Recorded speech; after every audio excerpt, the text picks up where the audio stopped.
नमस्कार। मैं गुड़िया शाह। गुड मॉर्निंग स्टडी में आपका स्वागत है।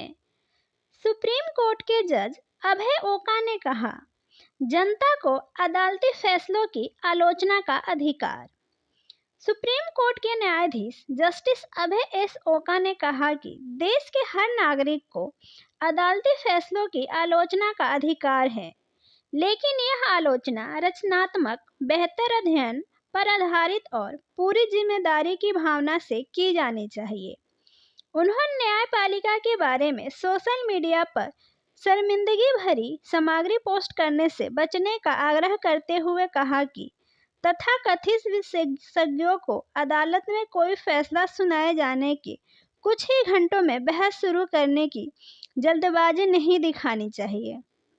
गुजरात नेशनल लॉ यूनिवर्सिटी में रविवार को न्यायपालिका की स्वतंत्रता के सामने समकालीन चुनौतियों विषय पर एक व्याख्यान में जस्टिस ओका ने कहा, जज के रूप में मैं हमेशा यह मानता हूं कि हम आम आदमी के प्रति जवाबदेह हैं।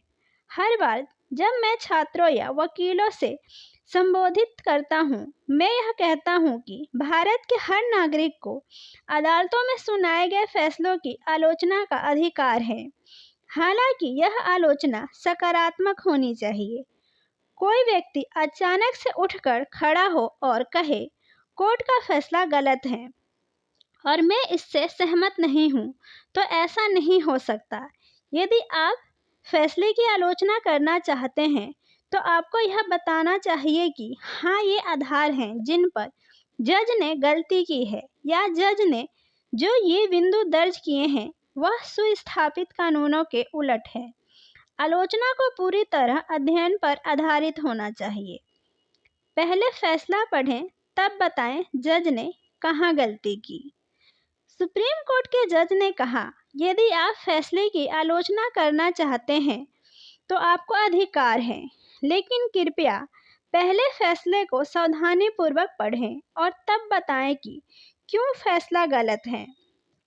उन्होंने कहा, फैसलों की आलोचना न्यायपालिका की आलोचना के बराबर है, क्योंकि जज आत्मसंयम का पालन करते हैं। उन्होंने कहा, हम राजनीतिक वर्ग नहीं हैं जो मीडिया के सामने जाकर प्रतिक्रिया दे कि हम आलोचना सही नहीं है। हमसे ऐसा उम्मीद भी नहीं की जाती। हम संवैधानिक पद पर बैठे हैं। जजों ने अतीत में स्वीकारी हैं अपनी गलतियां। जस्टिस ओका ने कहा, आम आदमी की आलोचना के अधिकार का संरक्षण करते हुए मैं खासकर कानून के छात्रों से यह कहता हूं कि यह आलोचना जिम्मेदारी की पूरी भावना के साथ की जानी चाहिए। जस्टिस ओका ने कहा, अतीत में न्यायपालिका ने अपनी गलतियों को बार बार स्वीकार किया है। जब भी जजों को लगता है कि कुछ गलत हो गया है, तो वो प्रतिक्रिया देते हैं और गलती सुधारने वाले कदम उठाते हैं। न्यायिक आज़ादी की रक्षा करना बार और जनता सबकी जिम्मेदारी है। जस्टिस ओका ने कहा, स्वतंत्र न्यायपालिका संविधान का मूल ढांचा है, जिसका उत्साहपूर्वक संरक्षण किया जाना चाहिए। जजों को यह सुनिश्चित करना चाहिए कि न्यायपालिका प्रचंड रूप से स्वतंत्र रहे, क्योंकि उन्होंने संवैधानिक कानूनों को लागू करने और पक्षपात या भय के बिना न्याय प्रदान करने की शपथ ली है। लेकिन न्यायपालिका की स्वतंत्रता सुनिश्चित करना बार की भी जिम्मेदारी है, लेकिन यह जिम्मेदारी बार तक ही सीमित नहीं है। यदि हमारा समाज, हमारे नागरिक पूर्णतः स्वतंत्र न्यायपालिका चाहते हैं, तो यह देश की आम जनता, हर शिक्षित और सही सोच वाले की जिम्मेदारी है कि जब भी न्यायपालिका की आज़ादी पर हमला हो, तो वह न्यायपालिका के साथ खड़ा हो।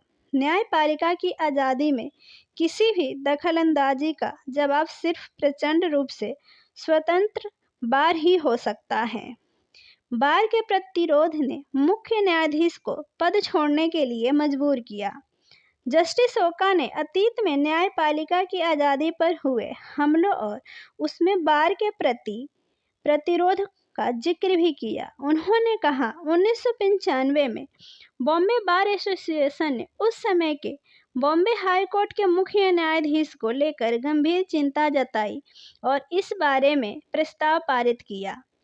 अंततः चीफ जस्टिस को इस्तीफा देना पड़ा। केशवानंद भारती फैसले ने लोकतंत्र और न्यायपालिका की आज़ादी सुनिश्चित की। जस्टिस ओका ने कहा 1973 के केशवानंद भारती फैसले का जिक्र करते हुए कहा कि इसके जरिए सुप्रीम कोर्ट ने स्थापित किया कि संसद संविधान के मूल ढांचे में बदलाव नहीं कर सकती। इस फैसले में देश में लोकतंत्र और न्यायपालिका की आज़ादी को बचा लिया। जजों की वरिष्ठता की अनदेखी पर बार ने उठाए सवाल।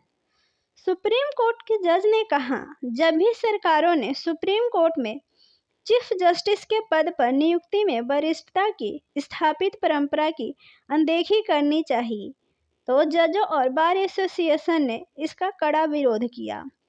वरिष्ठता की अनदेखी बेहद बुरी बात है, ऐसा कभी नहीं होना चाहिए। इससे न्यायपालिका की आज़ादी बुरी तरह प्रभावित होती है। ऐसी ही अन्य खबरों की जानकारी के लिए हमारे चैनल पर बने रहें। धन्यवाद।